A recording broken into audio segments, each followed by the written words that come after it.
Guys, അപ്പോൾ Egypt എന്ന് പറയുന്നത് എൻ്റെ അതൊരു one of the dream destination ആയിരുന്നു. അപ്പോൾ നമ്മൾ കൂടുതലായിട്ടൊന്നും പ്ലാൻ ചെയ്തിട്ടില്ല കേട്ടോ. നമ്മൾ പോകണം തോന്നി അപ്പം തന്നെ പോയി. അപ്പോൾ എനിക്ക് കുറേ എൻക്വയറീസ് വന്നു. എങ്ങനെയാണ് നിങ്ങൾ പോയത്, ഏത് വഴിയാണ് നിങ്ങൾ പോയത്, എങ്ങനെയാണ് വിസ എടുത്തത്, എത്ര ടിക്കറ്റ് പൈസയായി, എവിടെ സ്റ്റേ, അങ്ങനെ കുറേ ക്വസ്റ്റ്യൻസ്. അപ്പോൾ അതിനൊക്കെയുള്ള ഒരു ആൻസർ ആയിട്ടാണ് ഇന്ന് ഞാൻ നിങ്ങളുടെ മുന്നിൽ വന്നിരിക്കുന്നത്. അപ്പോൾ നമ്മൾ 3 ഡേയും 4 നൈറ്റ്സും ആണ് നമ്മൾ ഈജിപ്തിൽ നിന്നത്. അതുപോലെ തന്നെ ഏപ്രിൽ ലാസ്റ്റോട്ടാണ് നമ്മൾ പോകുന്നത്. ബാക്കിയുള്ള എല്ലാ വിശേഷങ്ങളും ഈ വീഡിയോയുടെ ലാസ്റ്റ് വരെ കണ്ടാൽ നിങ്ങൾക്ക് അറിയാൻ പറ്റും. അപ്പോൾ എല്ലാവർക്കും വെൽക്കം ടു ബൂദ വ്ലോഗ്. അപ്പോൾ ആദ്യം തന്നെ നമ്മളെ വിസ പ്രോസസ്സ്. അപ്പോൾ വിസ നമ്മൾ അങ്ങനെ കൂടുതലായിട്ടൊന്നും ചിന്തിച്ചില്ല കേട്ടോ. ഈ ഒരു സ്ഥലത്തേക്ക് എത്താൻ നമുക്ക് വലിയ ടൈമൊന്നും എടുത്തില്ല. നമ്മൾ 2-3 സ്ഥലങ്ങൾ നോക്കി. നമ്മളെ ബക്കറ്റ് ലിസ്റ്റിൽ ഒരു വലിയൊരു ലിസ്റ്റ് തന്നെ ഉണ്ട്. അതിൽ നമുക്ക് ഫസ്റ്റ് നമുക്ക് ഈജിപ്ത് പോകണം എന്നുള്ള ഒരു തോട്ട് വന്നപ്പോൾ തന്നെ നമുക്ക് എവിടെ സ്റ്റാർട്ട് ചെയ്യണം എന്നൊരു ഐഡിയ ഉണ്ടായിരുന്നു. അപ്പം നമ്മൾ ഫസ്റ്റ് വിസ നോക്കി. അപ്പോൾ വിസ നോക്കിയ സമയത്ത് എങ്ങനെ അപ്ലൈ ചെയ്യണമെന്ന് ആദ്യം ഒരു ഐഡിയ ഇല്ലായിരുന്നു. അപ്പോൾ നമ്മൾ അവർ ഗവൺമെൻറ് സൈറ്റിൽ കയറി നോക്കി. അപ്പോൾ നമ്മളൊക്കെ വലിയ പൈസയൊന്നും ഇല്ല, അറൗണ്ട് 30 പൗണ്ട് അങ്ങാനേ ഉള്ളൂ. അപ്പോൾ നമ്മൾ കയറി അപ്ലൈ ചെയ്യാമെന്ന് വെച്ചാൽ അപ്പോൾ നോക്കുമ്പോഴാണ് അവിടെ ഒരു പ്രശ്നമുള്ളത്. അവിടെ നമുക്കൊരു ഗ്യാരണ്ടിയറിൻ്റെ ഒരു ലെറ്റർ വേണം, ഒരു ഇൻവിറ്റേഷൻ ലെറ്റർ. അപ്പം നമുക്ക് അവിടെ ഗ്യാരണ്ടിയറിൻ്റെ ലെറ്റർ ഒന്നും കിട്ടാൻ വഴിയില്ലല്ലോ. അപ്പം ഞാനങ്ങനെ എനിക്ക് അറിയുന്ന ഒരാളോട് ചോദിച്ചു. അപ്പോൾ ആ പുള്ളിക്കാരൻ എനിക്ക് റിപ്ലൈ തന്നില്ല. I just felt bad. അപ്പം ഞാൻ വെച്ചാൽ ശരി, നമുക്ക് പോകാൻ പറ്റില്ലേ, ഞാൻ എന്ത് ചെയ്യുമെന്നൊക്കെ. അപ്പോൾ അങ്ങനെയാണ് നമ്മൾ ആറ്റ്ലസ് എന്ന് പറഞ്ഞൊരു ആപ്പിനെ കുറിച്ച് അറിഞ്ഞത്.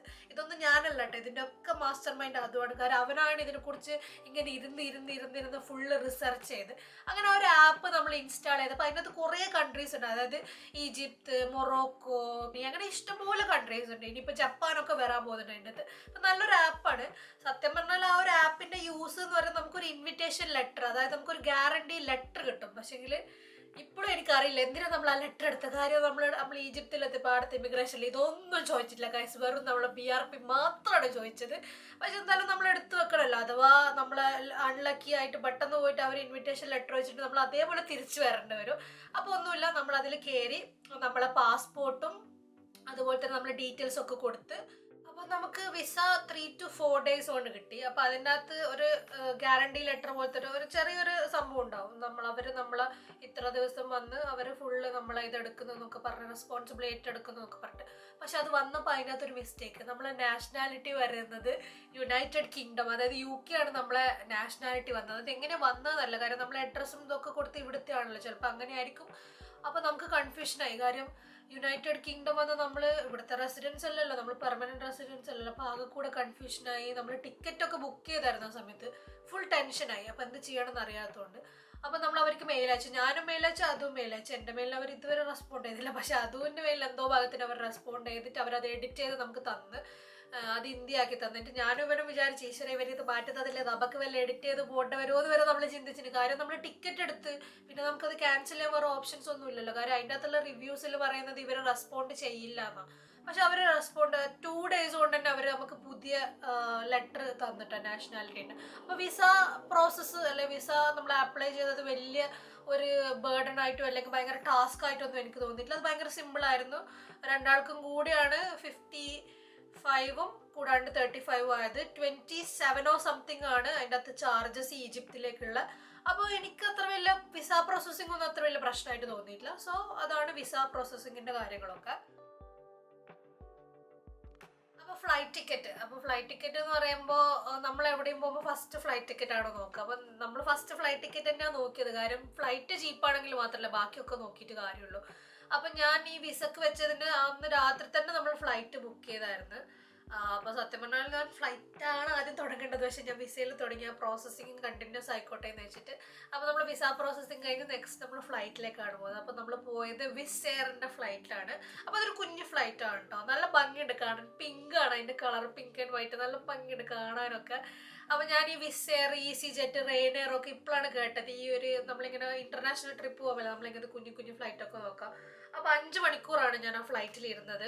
സത്യം പറഞ്ഞാൽ ഭയങ്കര അൺകംഫർട്ട് ആയിരുന്നു ഫ്ലൈറ്റ്, സീരിയസ് ആയിട്ട് പറയാം. കാര്യം നമ്മളത്ര പൈസ കൊടുത്തിട്ടൊന്നുമല്ലല്ലോ പോകുന്നത്. പൈസ കൊടുത്തിട്ട് മീൻസ് അത്യാവശ്യം പൈസ കൊടുത്തിട്ടാ നമുക്ക് രണ്ടാക്കും കൂടെ 400 പൗണ്ടിൻ്റെ അടുത്ത് ആയിന് സത്യം പറഞ്ഞ ഫ്ലൈറ്റ് ടിക്കറ്റ്. അപ്പോൾ ഫുഡൊന്നുമില്ല, നമ്മൾ പേ ചെയ്യണം. അപ്പോൾ ഞാൻ അതിൻ്റെ ഉള്ളിൽ നിന്ന് ഒരു ഫുഡ് കഴിച്ച ഒരു ബർഗറും ഒരു മീൽ ഡീൽ പോലത്തെ ഒരു സാധനം കഴിച്ചത് 12 പൗണ്ടിൻ്റെ അടുത്തായിരുന്നു. അതുപോലെ തന്നെ വെള്ളത്തിന് 3 പൗണ്ട്. സത്യം പറഞ്ഞാൽ പിന്നെയാണ് നമ്മൾ അറിഞ്ഞത് നമുക്ക് ഉള്ളിൽ കയറി കഴിഞ്ഞാൽ അവിടുന്ന് വെള്ളം മീൻസ് വെള്ളം വാങ്ങിച്ച് നമുക്ക് ഫ്ലൈറ്റിലേക്ക് പോകാമെന്ന് ഞാൻ പിന്നെ അറിഞ്ഞത്, ഫുഡ് വാങ്ങിച്ച് നമുക്ക് പോകാമെന്ന് ഞാൻ പിന്നെ അറിഞ്ഞത്. കാര്യം നമ്മൾ ഫസ്റ്റ് ഇന്റർനാഷണൽ ട്രിപ്പല്ല, അപ്പം നമുക്ക് കുറേ തെറ്റുകളുണ്ടാവും, കുറേ പ്രശ്നങ്ങളുണ്ടാവും, അറിയാത്ത കാര്യങ്ങൾ, ഇതൊക്കെ നമ്മൾ ഇതിലൂടെ ക്ലിയർ ചെയ്ത് നമ്മൾ സെക്കൻഡ് ഇന്റർനാഷണൽ ട്രിപ്പ് പോകുമ്പോൾ ഇതൊക്കെ നമ്മൾ അടിച്ചു പൊളിയായിട്ട് പോകും. അപ്പം നമുക്ക് ഫ്ലൈറ്റിലേക്ക് തിരിച്ചു വരാം. അപ്പം ഞാൻ ഫ്ലൈറ്റ് ടിക്കറ്റ് എടുത്തത് 400 പൗണ്ടാണ് രണ്ടാൾക്കും കൂടെ. ബാഗേജ് പ്രയോറിറ്റി ആണ് എടുത്തത്, അതുകൊണ്ടാണ്. ഇപ്പം പ്രയോറിറ്റി അല്ല, നിങ്ങൾക്ക് സീറ്റ് ബുക്ക് ചെയ്യേണ്ട, ലഗേജ് ഇല്ല, ബാക്ക് മാത്രമേ ഉള്ളെങ്കിൽ ഇത്ര പൈസയൊന്നും ആവില്ല. പക്ഷെ നമുക്ക് കുറേ ഡ്രസ്സൊക്കെ കൊണ്ടുവരുന്നു. കാര്യം ഞാൻ ഭയങ്കര മീൻസ് എനിക്ക് എൻ്റെ ഡ്രസ്സിങ്ങിൽ ഭയങ്കര ഒരു ഭയങ്കര ഇതുള്ള ഒരാളാണ് ഞാൻ. അപ്പം എനിക്ക് ഒരു പ്രാവശ്യം ഇട്ട ഡ്രസ്സ് രണ്ടാമത്തെ പ്രാവശ്യം ഇടാൻ എനിക്ക് ഭയങ്കര മടിയാണ്, സത്യം പറയാലോ. അപ്പം ഞാൻ കുറേ ഡ്രസ്സും ഉണ്ട്. എൻ്റെയാണ് ഏറ്റവും കൂടുതൽ ഡ്രസ്സ് ഉണ്ടായത്, ഡ്രസ്സും എൻ്റെ പിന്നെ ബ്യൂട്ടി പ്രൊഡക്ട്സും സാധനങ്ങളൊക്കെ ഉണ്ട്. അതുകൊണ്ട് നമ്മളൊരു ട്രോളി ബാഗ് തന്നെ കൊണ്ട് ഞാനൊരു ട്രോളി ബാഗ് എടുത്ത് ബാക്കും ഉണ്ട്, അതുപോലെ തന്നെ പ്രയോറിറ്റി എടുത്ത്. അതുകൊണ്ടാണ് 440 പൗണ്ട് ആയത്. അപ്പോൾ ഇതാണ് നമ്മളെ ഫ്ലൈറ്റിൻ്റെ കാര്യങ്ങൾ. അപ്പോൾ വിസേർ എനിക്ക് അത്ര ഇഷ്ടപ്പെട്ടില്ല സത്യം പറഞ്ഞാൽ. പക്ഷെ പിന്നെ 5 മണിക്കൂറല്ലേ ഇരിക്കണ്ടോ. പക്ഷെ 5 മണിക്കൂർ ഞാൻ എങ്ങനെയൊക്കെയോ തള്ളി നീക്കി തിരിച്ചിങ്ങോട്ട് വരുമ്പോൾ അങ്ങോട്ടേക്ക് വരുമ്പോൾ കുറ്റം പറയുന്നതല്ല കേട്ടോ. കാര്യം ആ ഒരു എമൗണ്ടിന് കുറച്ചും കൂടെ അവർക്ക് സീറ്റൊക്കെ ഒന്നും കൂടെ കംഫർട്ട് ആക്കാതെ, പിന്നെ നമുക്ക് കാണാൻ TV സെറ്റപ്പ് ഒന്നുമില്ല, TV അല്ല മറ്റേ ഒരു സംഭവമല്ലേ ആ സ്ക്രീന്, അതൊന്നുമില്ല. നമ്മളിങ്ങനെ ഫോണിൽ നിങ്ങൾ ഡൗൺലോഡ് ചെയ്ത് വെക്കാൻ പോകുമ്പം പിന്നെ പാട്ടൊക്കെ എടുക്കുക, പാട്ട് ഡൗൺലോഡ് ചെയ്ത് വെക്കുക, ഇയർപോഡ് കൊണ്ടുപോവുക, അങ്ങനെ ഇയർപോഡ് കൊണ്ടുപോകുക, അങ്ങനത്തെ സാധനങ്ങളൊക്കെ കൊണ്ടുപോവുക. ബോറടി മാറ്റാനുള്ള എല്ലാ സാധനങ്ങളും കൊണ്ടുപോവുക. സത്യം പറഞ്ഞാൽ ഫുഡ് വേണമെങ്കിൽ ഫുഡ് കൊണ്ടുപോകും, വെള്ളം കൊണ്ടുപോകും, എല്ലാം കൊണ്ടുപോവുക.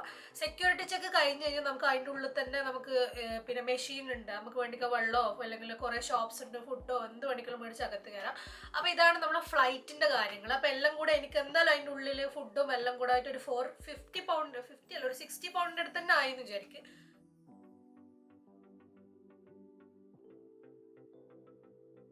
അപ്പം നമ്മളെ വിസ പ്രോസസ്സ് കഴിഞ്ഞു, ഫ്ലൈറ്റ് ടിക്കറ്റ് എടുത്തു. ഇനി നമ്മൾ എന്താണ്, ഹോട്ടൽ, നമുക്ക് അവിടെ പോയി കഴിഞ്ഞാൽ നല്ലൊരു ഹോട്ടലിൽ തന്നെ നിൽക്കണമല്ലോ. അപ്പോൾ ഞാനാണ് ഈ ഈജിപ്ത് പോകുന്നതെന്ന് അറിഞ്ഞപ്പോൾ തന്നെ ഞാനിങ്ങനെ ഭയങ്കര പരതലായിരുന്നു. ഫസ്റ്റ് ഞാൻ പറഞ്ഞത് എൻ്റെ ഡ്രസ്സാട്ടെ, എന്ത് ഔട്ട്ഫിറ്റ് ഇടണോ എന്നുള്ളൊരു കോൺസ്, എനിക്ക് എന്താ അതിടണോ ഇതിടണോ എന്തിട്ടാ രസമുണ്ടോ. അപ്പം ഞാൻ കുറേ സെർച്ച് ചെയ്തിട്ട് ഡ്രസ്സൊക്കെ ഇട്ടു. അപ്പോൾ അതേപോലെ തന്നെ എനിക്ക് ഭയങ്കര ഇമ്പോർട്ടൻ്റ് ആയിരുന്നു സ്റ്റേ. കാര്യം വ്യൂ, നമുക്ക് ആ പിരമിഡിൻ്റെ വ്യൂ ഉള്ള ഒരു ഹോട്ടൽ എടുക്കണം എന്ന് എനിക്ക് ഭയങ്കര ആഗ്രഹമായിരുന്നു. അപ്പം ഞാനിങ്ങനെ കുറേ പരതിട്ട്, നമ്മൾ ഈ ഭയങ്കര ചീപ്പാണ്, അത്ര ഈ ഈജിപ്ത് നമ്മൾ വിചാരിക്കുന്ന പോലെ അത്ര ഭയങ്കര കോസ്റ്റ്ലി ഒന്നുമല്ല. റൂമാണെങ്കിലും പിന്നെ ട്രാവലിംഗ് ആണെങ്കിലും ഫുഡാണെങ്കിലും ഒക്കെ ഭയങ്കര ബഡ്ജറ്റ് ഫ്രണ്ട്ലി ആയിട്ട് എനിക്ക് തോന്നി. അപ്പോൾ നമ്മൾ ഫസ്റ്റ് പോയത് പിരമിഡ് വാലി എന്ന് പറഞ്ഞിട്ടുള്ള പിരമിഡിൻ്റെ വ്യൂ കിട്ടുന്ന കറക്റ്റ് ഇങ്ങനെ ഒരു വ്യൂ ആണ്. നമ്മൾ കറക്റ്റ് നേരെ ഇത്ര ഇങ്ങനെ നടക്കേണ്ട ദൂരമുള്ളായിരുന്നു. എനിക്കൊരു 5 മിനിറ്റ്സ് അത്രയും ഇല്ലാന്ന് തോന്നുന്നു, അത്രയും അടുത്തായിരുന്നു നമ്മൾ സ്റ്റേ എന്ന് പറയുന്നത്. അപ്പോൾ എനിക്ക് അവിടെ ആയത് 90 പൗണ്ട്സ് ആണ്. 2 നൈറ്റ്സും 3 ഡേ നമ്മൾ രാവിലെ ബ്രേക്ക്ഫാസ്റ്റ് കഴിച്ചിട്ടാണ് നേരെ കൈറോയിലേക്ക് പോയത്. അപ്പോൾ ബ്രേക്ക്ഫാസ്റ്റ് ഒക്കെ കുഴപ്പമില്ലായിരുന്നു, ഫുഡ് എനിക്ക് അത്ര വലിയ ഇഷ്ടപ്പെടില്ല. ഫ്രൂട്ട്സ് ഒക്കെ ഞാൻ മോസ്റ്റ്ലി കഴിച്ചത്, പിന്നെ അവിടുത്തെ കുറേ ഈജിപ്ഷ്യൻ ഫുഡൊക്കെ ആയിരുന്നു. അപ്പോൾ വ്യൂ അടിപൊളി വ്യൂ ആയിരുന്നു. രാവിലെ എണീച്ചിട്ട് ഇങ്ങനെ പിരമിഡ് കാണാം, വൈകുന്നേരം നമ്മൾ ആ ഹോട്ടലിലെ മേലെ റൂഫ് ടോപ്പ് കഫേ ഉണ്ടായിരുന്നു, അവിടെ ഇരുന്നിട്ട് ഇങ്ങനെ കോഫിയും അതുപോലെ തന്നെ ഒരു ഹുക്കൊക്കെ വിളിച്ച് ആ ഒരു പിരമിഡിൻ്റെ വാലി, പിരമിഡിൻ്റെ വ്യൂ കാണാന്ന് പറയുന്നത് ഇറ്റ് വാസ് ഭയങ്കര ബ്യൂട്ടിഫുൾ ആയിരുന്നു. അപ്പോൾ 90 പൗണ്ടിന് എനിക്ക് വർത്തായിട്ട് തോന്നി, വലിയ കുഴപ്പമൊന്നുമില്ല. 90 പൗണ്ടിന് ശരിക്കും അടിപൊളിയായിരുന്നു. പിന്നെ അവിടെ നമ്മൾ നേരെ കൈറോയിലേക്ക് പോയി. കൈറോയിൽ നമ്മൾ നിന്നത് കൈറോ അപ്ടൺ ഹോട്ടൽ എന്ന് പറഞ്ഞൊരു ഹോട്ടലാണ്. അവിടെ ഏകദേശം 71 പൗണ്ടായി നമുക്ക്. അപ്പോൾ എല്ലാം ഈ US ഡോളേഴ്സിലാട്ടാ പറയുക, അപ്പം നമ്മളത് പൗണ്ടിലേക്ക് മാറ്റി നോക്കിയാൽ മതി. അപ്പോൾ അതിൻ്റെ അകത്ത് അത് സാധാ ഒരു നോർമൽ ഒരു നമ്മൾ ഇപ്പോൾ നമ്മളൊക്കെ നിൽക്കുന്നില്ല അതുപോലത്തെ ഒരു സെറ്റപ്പായിരുന്നു. ഒരു ഇങ്ങനെ റോഡിൽ നേരെ കയറി കഴിഞ്ഞാൽ ഒരു വലിയൊരു ഫ്ലാറ്റ് പോലത്തെ ഒരു സാധനം, അതിൻ്റെ ഉള്ളിൽ കുറേ റൂംസ്. അപ്പം അതിൻ്റെ ലിഫ്റ്റൊക്കെ ഭയങ്കര സ്കെയറി ലിഫ്റ്റായിരുന്നു. ഞാനിങ്ങനെ പേടിച്ചോ ടീച്ചറാണ് ഇത് പൊട്ടി വീഴോ എന്നൊക്കെ വെച്ചിട്ടായിരുന്നു നിന്നത്. പക്ഷേങ്കിൽ നല്ല റൂമൊക്കെ ഭയങ്കര, പുറമേ നിന്ന് കാണുമ്പോൾ പൊട്ടയാണെങ്കിലും ഉള്ളിൽ നല്ല ക്ലീൻ ആയിരുന്നു അവരുടെ റൂം. ടോയ്ലറ്റ് ആണെങ്കിലും കാര്യങ്ങളൊക്കെ നല്ല നീറ്റായിരുന്നു.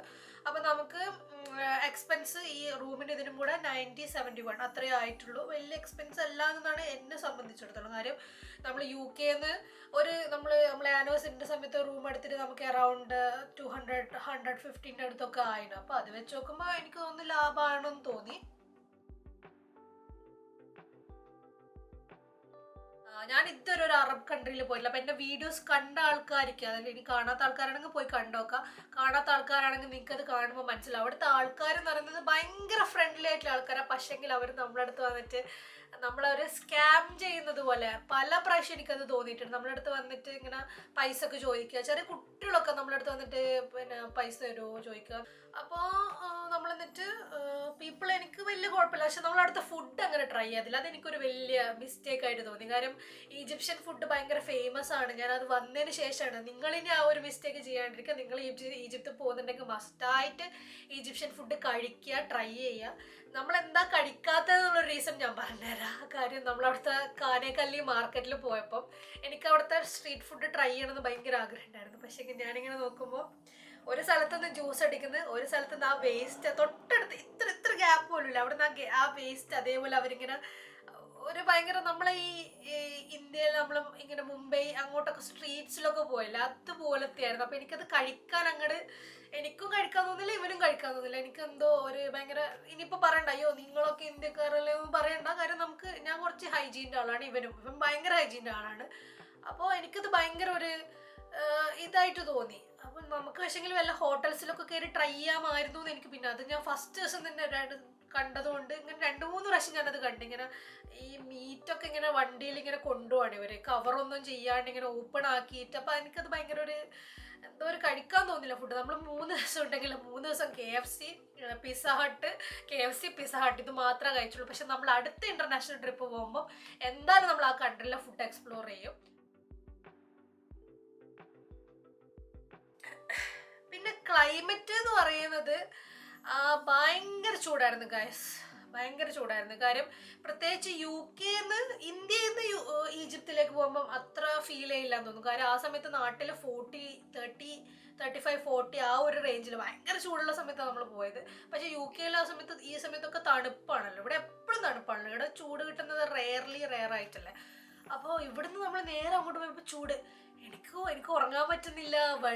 ഞാൻ അവിടുന്ന് വെള്ളം കുടിച്ചതിന് കണക്കുണ്ടായിരുന്നു. നമ്മൾ ഓരോ പ്രാവശ്യം നമുക്ക് വെള്ളത്തിന് തന്നെ നല്ല എമൗണ്ട് സ്പെൻഡ് ആയിട്ടുണ്ടാവും സത്യം പറഞ്ഞാൽ. അപ്പം നമ്മൾ വെള്ളം വാങ്ങിച്ച് കുടിക്കുക. എല്ലാവരുടെയും പോകുമ്പോൾ എൻ്റെ ബാഗിൽ 2-3 ബോട്ടിൽ ഞാൻ സ്റ്റോർ ചെയ്തിട്ട് പോകും, അത്രയും ചൂട്. പിന്നെ ഒന്നാമത് ഈ പിരമിഡിൻ്റെ ആ സൈഡ് എന്ന് പറയുമ്പോൾ ഫുള്ള് മരുഭൂമിയല്ലേ, ഈ പൊടിക്കാറ്റ് ഇങ്ങനെ അടിക്കും. അപ്പം ഇങ്ങനെ പൂഴി ഇങ്ങനെ പാറി വായിലും മൂക്കിലൊക്കെ കയറും. അന്ന് നമ്മൾ പിരമിഡ് കണ്ടിട്ട് ഉച്ചയാകുമ്പോഴത്തേക്ക് നമ്മൾ തിരിച്ചെത്തി. എന്നിട്ട് നമ്മൾ വേറെ പിരമിഡ് കാണാൻ പോകുന്നത് വെച്ചാൽ പക്ഷെ കിടന്നുറങ്ങിപ്പോയി. കാര്യം അത്ര ടയേർഡായിപ്പോയി ചൂടത്ത് നമ്മൾ പോയിട്ട്. അപ്പോൾ ക്ലൈമറ്റ് ചൂടാണ്. അപ്പോൾ നിങ്ങൾ മാക്സിമം ഈ ഹുഡിയും ജാക്കറ്റും ഒന്നും എടുത്ത് പോവാണ്ടിരിക്കുക. ഭയങ്കര നൈസായിട്ടുള്ള ക്ലോത്ത്സ്, നമ്മളത് അറിഞ്ഞുകൊണ്ട് തന്നെ എല്ലാം നൈസായിട്ടുള്ള ഷർട്ടും ഇതൊക്കെയാണ് എടുത്തിട്ട് പോയത്. അപ്പം മാക്സിമം ഇങ്ങനത്തെ ടൈറ്റ് ഇങ്ങനെ ഭയങ്കര ചൂടെടുക്കുന്ന പോലത്തെ ഡ്രസ്സ് കൊണ്ടുപോകാണ്ടിരിക്കുക. സിലിക്ക് പോലത്തെ ഡ്രസ്സൊന്നും കൊണ്ടുപോകാണ്ടിരിക്കുക, ഭയങ്കര ചൂടാണ്. എൻ്റെ അടുത്ത് കുറേ ആൾക്കാർ ചോദിച്ചു ഈജിപ്തിൽ പോയിട്ട് എന്തൊക്കെ ഈജിപ്തിൽ പോയിട്ട് എന്തൊക്കെ ടിപ്പ് പറയാനുള്ളത്.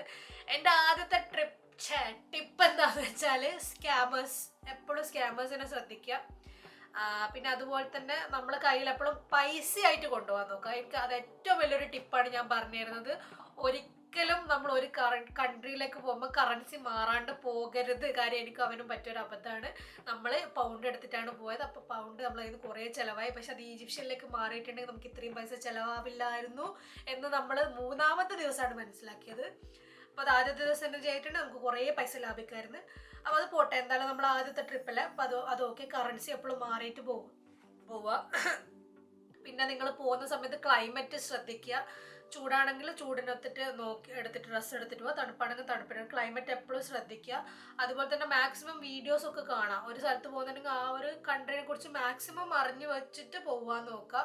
പിന്നെ ട്രാൻസ്പോർട്ടേഷൻ നോക്കുക. ഊബറുള്ളതാണെങ്കിൽ ഊബർ, അതുപോലെ തന്നെ കുറേ ഇപ്പം പല സ്ഥലത്തും ഈ മറ്റേ ബസ്സും ട്രെയിനും അങ്ങനത്തെ പല ട്രാൻസ്പോർട്ടേഷനും നമുക്ക് കിട്ടും. അപ്പോൾ അതുകൊണ്ട് ട്രാൻസ്പോർട്ടേഷനൊക്കെ എപ്പോഴും ശ്രദ്ധിക്കുക. പിന്നെ ചില ആൾക്കാർക്ക് ഫുഡ് ചിലപ്പോൾ പിടിച്ചെന്ന് വരില്ല. അപ്പം ഈ ഈജിപ്ഷ്യനിലും കൂടുതൽ ഇവർ മീറ്റും അങ്ങനത്തെ സാധനങ്ങളൊക്കെയാണ് കൂടുതൽ. അവർ കൂടുതലും വെജിറ്റബിൾ, എനിക്ക് ഫലാഫൽ പോലത്തെ സാധനങ്ങളൊക്കെയാണ്. നമുക്ക് രാവിലെ ബ്രേക്ക്ഫാസ്റ്റിന് ഫലാഫലൊക്കെ കിട്ടും. വെജ് ഫലാഫലുണ്ട് ഗൈസ്, വെജ് ഫലാഫലുണ്ട്. അതുപോലെ തന്നെ എഗ് ഉണ്ട്. നമുക്ക് അന്ന് ഫ്രൂട്ട്സ് ഒക്കെ കിട്ടുന്നത്. അപ്പം മാക്സിമം നിങ്ങൾക്ക് ഫുഡ് അലർജിക്ക് ആണെങ്കിൽ നിങ്ങൾ അത് നോക്കി മാത്രം ഫുഡ് കഴിക്കുക. അങ്ങനത്തെ കുറച്ച് ടിപ്സൊക്കെ എനിക്ക് പറയാനുള്ളൂ. പിന്നെ ഇത് കാര്യമായിട്ട് ഇതാ പറയുന്നത്, നിങ്ങൾ എവിടെയെങ്കിലും ട്രിപ്പ് പോകാൻ പ്ലാൻ ചെയ്യുന്നുണ്ടെങ്കിൽ മാക്സിമം 1 month അല്ലെ 1.5 month മുന്നേ ടിക്കറ്റ് നോക്കി വെക്കുക. പിന്നെ ഹോട്ടൽ ബുക്കിംഗ് വലിയ സീനില്ല. ബുക്കിംഗ്, എക്സ്പീഡിയ ഇതിലൊക്കെ നോക്കിക്കഴിഞ്ഞാൽ നല്ല റേറ്റിൽ കിട്ടും. അപ്പം നമ്മൾ ബുക്ക് എടുക്കുകയാണ്. നമ്മൾ വിസക്ക് ടോട്ടൽ ആയത് 93 pounds ആണ്. 2 ആൾക്ക്. ഞാൻ 2 ആൾക്കുള്ള പൈസ കേട്ടോ പറയുന്നത്. എനിക്കും അതുകൊണ്ട് നമ്മൾ ഇനിയിപ്പം നിങ്ങൾ ഒറ്റക്കാ പോകുന്നെങ്കിൽ ഇതിൻ്റെ നേരെ പകുതിയാവുള്ളൂ. പിന്നെ ഫ്ലൈറ്റ് നമുക്ക് ടോട്ടൽ ആയി കഴിഞ്ഞത് 440 പൗണ്ടാണ്. നമ്മൾ പോയത് ലൂട്ടൺ എയർപോർട്ടിൽ നിന്നാണ്. സ്റ്റാൻസ്റ്റഡിൽ നിന്ന് ഇല്ലായിരുന്നില്ല, സ്റ്റാൻസ്റ്റഡിൽ നിന്ന് ഇല്ലായിരുന്നു. അതുകൊണ്ട് നമ്മൾ ലൂട്ടണിൽ പോയത്. ലൂട്ടണിൽ പോകേണ്ടിയിട്ട് ഇവിടെ നമ്മൾ ട്രെയിൻ എടുത്തിട്ടാണ് പോയത്. ട്രെയിനിന് അറൗണ്ട് 180 പൗണ്ട് അങ്ങാനും ആയത്. സോ അപ്പോൾ നിങ്ങൾ പോകുന്നുണ്ടെങ്കിൽ ട്രെയിനും ആദ്യം ബുക്ക് ചെയ്ത് വെക്കുക. അങ്ങോട്ടും ഇങ്ങോട്ടും നമ്മൾ അതൊക്കെ ബുക്ക് ചെയ്തിട്ടാണ് പോയത്. അതുപോലെ തന്നെ ഹോട്ടലിലെല്ലാം കൂടെ ടോട്ടലായത് 161 പൗണ്ടാണ്. പിന്നെ ട്രാൻസ്പോർട്ടേഷൻ ടോട്ടൽ ഒരു 50 പൗണ്ടാണ്. പിന്നെ വെള്ളവും സാധനങ്ങളെല്ലാം കൂടെ കൂട്ടി ഞാൻ അറൗണ്ട് ഒരു 60 പൗണ്ട് പറയാണ്, 60 പൗണ്ട്. പിന്നെ ഫുഡ് നമ്മളങ്ങനെ കഴിച്ചില്ല, അത് വേറെ കാര്യം. പക്ഷെ എന്നാലും നമ്മൾ ഈ KFC എന്നൊക്കെ കഴിച്ചിട്ട് അറൗണ്ട് ഒരു 50 പൗണ്ടിൻ്റെ അടുത്ത് തന്നെയായി. അപ്പോൾ ടോട്ടൽ എനിക്ക് ഒരു 1200 പൗണ്ട്, അതായത് 1,20,000 രൂപ നാട്ടിൽ. പക്ഷെ നമ്മൾ നാട്ടിലെ പൈസ നോക്കേണ്ട ആവശ്യമില്ല. കാരണം നിങ്ങൾ നാട്ടിൽ നിന്ന് പോകുമ്പോൾ എൻ്റയർലി ഡിഫറെൻ്റ് ആയിരിക്കും ചിലപ്പോൾ ഈ എമൗണ്ട്. ഞാൻ UK നിന്ന് പോകുന്ന കാര്യമാണ് പറയുന്നത്. എനിക്കിപ്പോൾ ടോട്ടൽ ആയിട്ടുള്ളത് 1200 പൗണ്ടാണ്. അപ്പോൾ എന്നെ സംബന്ധിച്ചിടത്തോളം അത് വലിയൊരു പൈസ എല്ലാം തോന്നി. കാര്യം നമ്മൾ ഇവിടുന്ന് ആനിവേഴ്സറിക്ക് പോയിട്ട് വെറും ലണ്ടനിൽ പോയിട്ട് നമ്മൾ ഇത്രയും എമൗണ്ട് ചിലവാക്കിയിട്ട് വന്ന ആൾക്കാരാണ്. സോ അതൊരു ഇൻ്റർനാഷണൽ ട്രിപ്പിലേക്ക് ആയതുകൊണ്ട് ഞാൻ ഹാപ്പിയാണ്. അപ്പോൾ ഇതാണ് നമ്മളെ ഈജിപ്ഷ്യൻ ട്രിപ്പിലുണ്ടായ പൈസയും കാര്യങ്ങളും എല്ലാ പ്രോസസ്സും. അപ്പോൾ ഇതിൽ നിങ്ങൾക്ക് എന്തെങ്കിലും ഡൗട്ട് ഉണ്ടെങ്കിൽ നിങ്ങൾക്ക് കമൻറ്റിൽ ചോദിക്കുക. അതുപോലെ തന്നെ എൻ്റെ ഈജിപ്ഷ്യൻ ട്രിപ്പ് കാണാത്ത ആൾക്കാരായി ഇത് കാണുന്നെങ്കിൽ ആദ്യം പോയിട്ട് അത് കാണാം. ഇനി അടുത്ത് നമ്മൾ ഇന്റർനാഷണൽ ട്രിപ്പ് പ്ലാൻ ചെയ്യുന്നുണ്ട്. അപ്പോൾ അത് കമ്മിങ് സൂൺ ആണ്. അപ്പോൾ നിങ്ങൾ വെയിറ്റ് ചെയ്തിരിക്കുക എവിടെയാണ് കൺട്രി എന്നൊക്കെ അറിയാൻ വേണ്ടിയിട്ട്. അപ്പോൾ അടുത്ത ഇന്റർനാഷണൽ ട്രിപ്പായിട്ടാണ് കാണുന്നവരെ. Bye guys.